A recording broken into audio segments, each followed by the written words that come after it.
So mga ka-apps, meron tayo change oil na Mazda 6-9 2018. So tapos na tayo mag-change oil. So kailangan natin i-reset yung mileage niya. So ang gagawin nyo lang, pandarin nyo yung sasakyan. Ito, na-under ko na. Tapos ito may control button dito. So makikita nyo dito yung hahanapin nyo yung maintenance niya.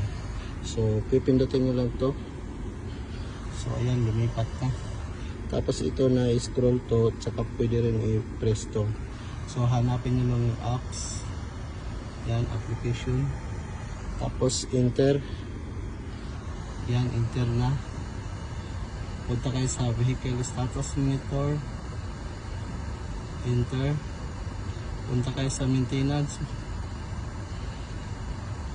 So ayan, yung schedule off, tire off. Punta kayo sa oil change. So ikutin ko lang ito ganyan. Yan. Yan, sa oil change na yan. So i-enter nyo rin, press. Ayan, so napunta na siya dyan. Punta kayo sa reset. Reset. Tapos sabi niya, are you sure want to reset oil change? Yes. Reset. So yun, na-reset na mga kaibigan.